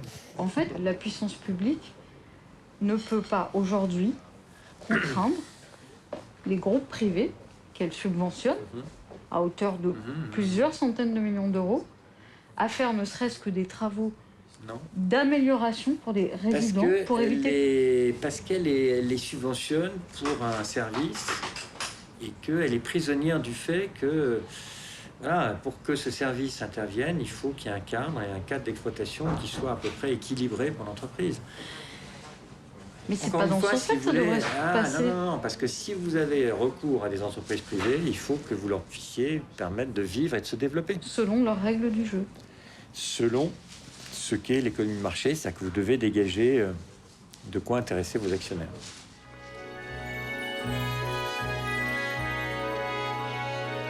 Merci, Monsieur Lannelongue.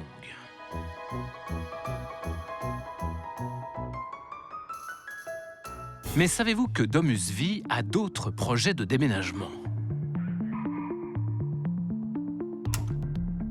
D'après nos recherches, le groupe a déjà abandonné ou prévoirait d'abandonner 35 EHPAD pour en reconstruire des neufs à côté. Or, Domusvie n'est pas le propriétaire de ces bâtiments. Il en est le locataire.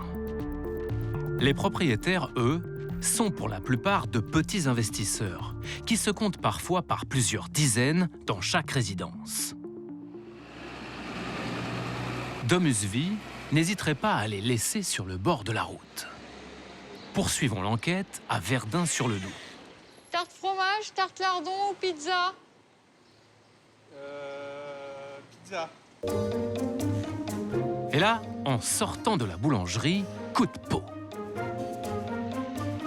V'là qu'on tombe par hasard sur le spécialiste du dossier Domusvie. Bonjour. L'agent immobilier de Verdun-sur-le-Doubs. Pardon, oui, on squatte votre pas de porte. Ah bah vous devez savoir, parce que vous bossez dans l'immobilier. On se demandait à qui appartenait l'EHPAD abandonné. Alors, je vais vous dire à qui il appartient. Il appartient à, en fait, à un groupement de propriétaires.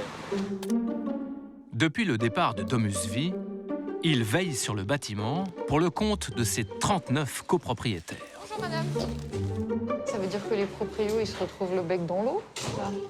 Ah bah pour être le bec dans l'eau, ils ont été le bec dans l'eau, ça c'est sûr, hein, ça, il n'y a pas de doute. Monsieur, vous serez là dans 5 minutes.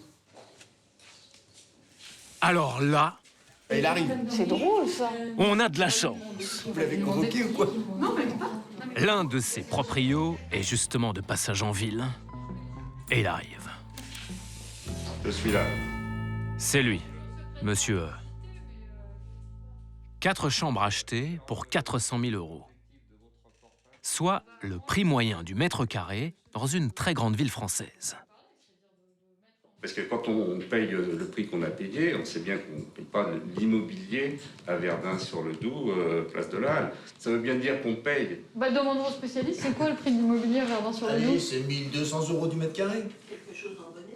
Dans le meilleur des cas, oui, dans le meilleur des cas, oui. Alors que là, on est sur du 17 mètres carrés. Pardon, j'ai toujours été nulle en maths. Donc on va dire Ça fait du 100 000 € du mètre carré. Ça veut bien dire qu'on achetait quoi? On achetait en fait l'agrément EHPAD. L'agrément EHPAD, ces petits propriétaires l'ont perdu. Or, pour fonctionner, un EHPAD doit posséder cet agrément. Une autorisation administrative, comme celle-ci. Les agences régionales de santé les délivrent au compte-gouttes. À Mirval, comme à Verdun-sur-le-Doubs, l'ARS a accepté de transférer l'autorisation des vieux bâtiments vers les nouveaux.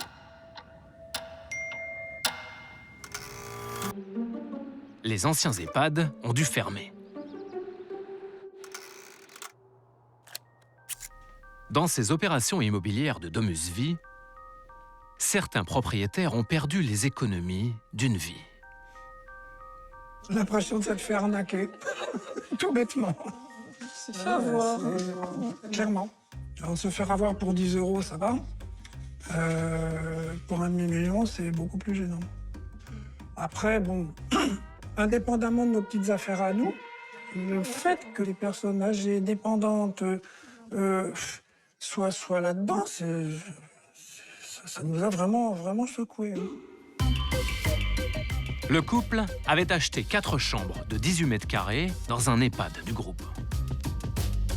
Et puis, on s'était dit, si un jour on a besoin d'être en maison de retraite, on ira s'installer dans une de nos chambres, puisqu'on en a. Ces chambres, ils ne pourront jamais s'y installer. Au terme du bail, Domusvie a déménagé avec ses résidents. Et le couple a perdu la plus grosse partie de son investissement. Disons, tout mis bout à bout, on doit être entre 400 et 450 000, comme tous les autres copropriétaires qui sont dans la même situation que nous. On s'était endettés. Eh oui! S'endetter, mais pour un investissement qui ne devait rien leur coûter. Le couple a acheté 4 chambres dans un EHPAD. Pour rembourser son emprunt, il y a les loyers payés par Domusvie tous les mois. Et surtout, le coup de pouce des impôts. Ces loyers sont défiscalisés. Sur le papier, un placement immobilier avantageux. On s'est renseigné auprès de notre banque habituelle, qui est une grande banque française, et notre conseiller financier nous a orientés vers ce système-là. C'est-à-dire que c'était un investissement qui nous était présenté comme sans risque, comme long terme. Donc c'était tout sauf de la spéculation. Et je me souviens d'un argument en disant La pyramide des âges en France montre qu'il y a de plus en plus de vieux, donc c'est pas mal d'investir dans les vieux, quoi. Enfin, je caricature parce que je fais partie des vieux. Oui, on aura besoin de maisons de retraite. On aura besoin de maisons de retraite, donc vous pouvez y aller tranquille, c'est du tout cuit. Ça, c'est votre banquier qui vous disait ça. C'est le banquier et puis le vendeur. Hein. Là, c'est écrit noir sur blanc dans les plaquettes du vendeur. Le vendeur à l'époque, c'était le groupe GDP Vendôme, qui ensuite a fusionné avec Domus Vie. Dans ses plaquettes commerciales, GDP Vendôme faisait moult promesses. Alors, je vais mettre mes lunettes, moi.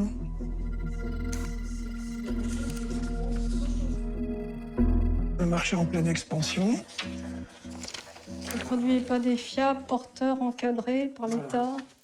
Effectivement, le fait que ce soit encadré par les pouvoirs publics, etc., ça nous a sécurisés. Et puis, c'est vrai qu'on a été naïfs aussi.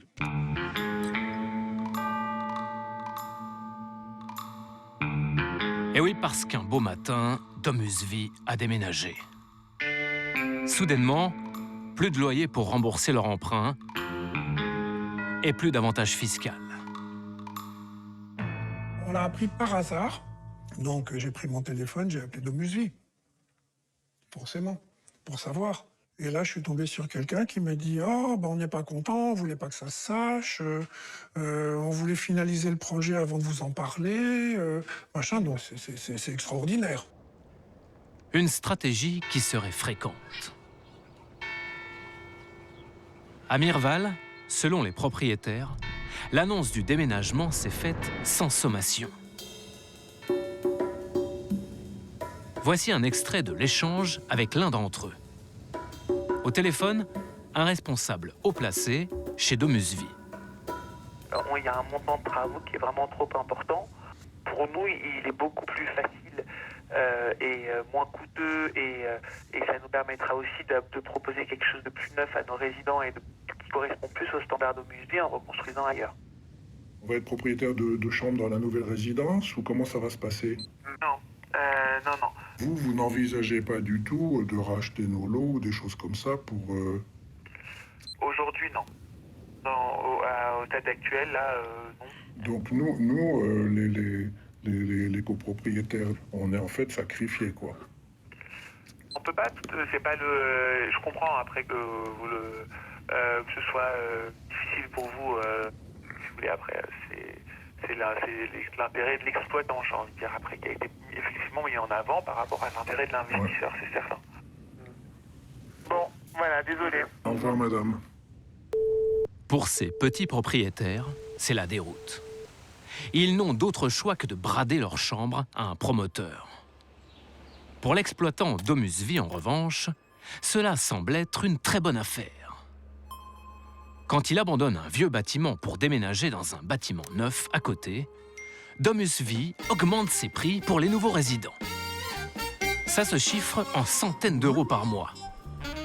À Mirval, plus 750 € pour les nouveaux entrants. Jackpot sur les tarifs. Domus Vie, un orfèvre de l'immobilier, mais ce n'est pas tout. Nous avons découvert que le groupe est aussi un magicien de la fiscalité. Au-dessus des maisons de retraite, un système d'optimisation fiscale, un fonds d'investissement britannique et une très grande fortune française. Le fondateur de Domus Vie s'appelle Yves Journel. Un homme discret, Yves. Jeune, il se rêvait député. Pour se faire élire, il distribuait ce jeu de cartes à son effigie. Le candidat a perdu, mais l'entrepreneur a prospéré. Rebattant les cartes du secteur, il en est désormais la première fortune. Et en France, la 135e. Un homme dont la richesse professionnelle s'élève aujourd'hui à 750 millions d'euros. Les EHPAD, ça rapporte des millions d'euros de bénéfices chaque année. En 2019, on a fait le calcul, 38 millions d'euros pour les établissements de Domus Vie. Des bénéfices, mais pas d'impôts. C'est ce qu'on a découvert dans les comptes de la holding du groupe Kervita. Aucun IS Group n'a été constaté. En clair, le groupe ne paye aucun impôt sur les sociétés. Comment est-ce possible? Où est passé l'argent? Il nous faut un spécialiste. Laurent Lavallée est analyste financier auprès des représentants du personnel. Il a accepté de se plonger dans les comptes du groupe. Ceci étant, c'est vrai que leur système est bien fait quand même, hein, chez Domus Vie. Bas les masques. C'est un groupe qui se porte bien, ou très bien, mais Domus Vie ne paye pas d'impôts, puisqu'il profite d'un mécanisme permis par la législation française. L'impôt est calculé au niveau du groupe, et le groupe, dans son ensemble, ne paye pas d'impôts. Puisqu'on parle de groupe d'intégration fiscale. Ce cas de figure, on vous l'a raconté plusieurs fois à Cash. Une entreprise en bonne santé devient déficitaire et du coup, elle ne paye pas d'impôts. Domus Vie est contrôlée par Kervita, la holding du groupe. Kervita appartient, elle, à Yves Journel, le fondateur, et à des sociétés luxembourgeoises. Ces sociétés luxembourgeoises ont prêté 640 millions d'euros à Kervita, la holding de Domus Vie. Mais à des taux d'intérêt beaucoup plus élevés que ceux du marché, 9,2 et 11%.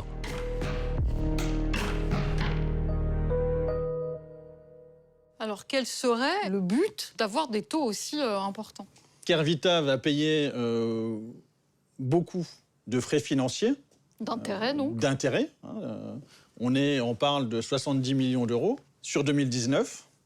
Et ces intérêts versés viennent réduire le résultat, donc les bénéfices de la holding Kervita. Ça va faire plonger le résultat fiscal du groupe en négatif. Pas de résultat fiscal, pas d'impôt. Et l'argent que doit Kervita à ces sociétés luxembourgeoises? Qui en bénéficiera à l'arrivée? Prenez avec nous le Fiscal Express.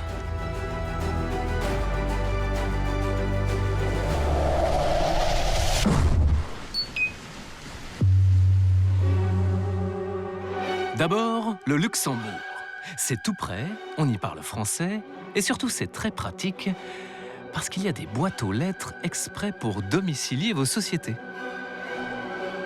Kervita Investment, Kervita Financing. Et que dans ces cabinets, on peut rien dire aux journalistes vu qu'on n'est que le réceptionniste, et c'est un peu délicat. Bonjour.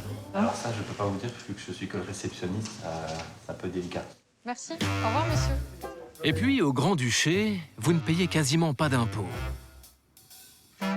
Seulement 188 411 euros. C'est moins d'1,5% des bénéfices des EHPAD de Domus Vie en 2019.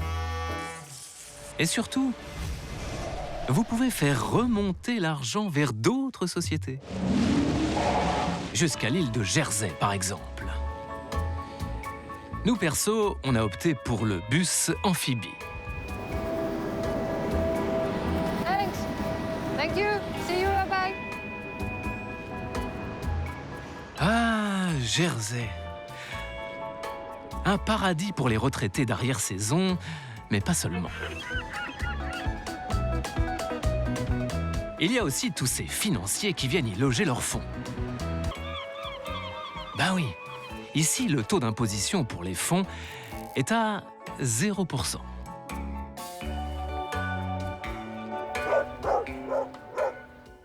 C'est à Jersey qu'est logé l'autre propriétaire de Domus Vie, ICG Europe Fund 6 Jersey Limited, un fonds d'investissement géré par une société financière. C'est la dernière étape du Fiscal Express. Londres. Voici le siège d'ICG, la société qui contrôle ce fonds d'investissement. ICG prévoirait des rendements très élevés sur DomusVi. C'est ce que nous explique, sous couvert d'anonymat, un analyste qui a travaillé sur le dossier. Le seul objectif dans la vie d'ICG, c'est money, money, money, hein, rien d'autre. Ils sont là pour faire un max de fric. On est quand même à des TRI de 16,5%. Donc une plus-value, grosso modo, de 16,5%. Oui, bien sûr. C'est beaucoup pour un fonds d'investissement, ça? Je m'en rends pas compte. Ce que je veux dire, c'est que sur des investissements classiques, on va attendre 15% de rentabilité. Puisque le b.a.-ba de la finance, c'est que tu es payé pour le risque que tu prends. Alors quand on fait de l'innovation, ok, soit. Mais alors, moi, je veux comprendre où est-ce qu'il y a le risque quand on fait des méthodes de retraite. Mais ça veut dire que, par exemple, dans l'industrie des EHPAD, comment vous arrivez à cadrer tout ça? Dans l'industrie des EHPAD, vous allez couper les coûts au maximum. Et c'est un peu révoltant parce que forcément, ça concerne nos grands-parents et nos grands-pères, nos grands-pères. À la descente du Fiscal Express, résumons. DomusVi est donc en partie détenu par un fonds d'investissement avec un taux de rentabilité très exigeant.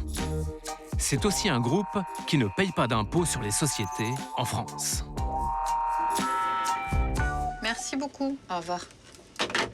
Cerise sur le gâteau, le groupe touche des millions d'euros de dotations publiques.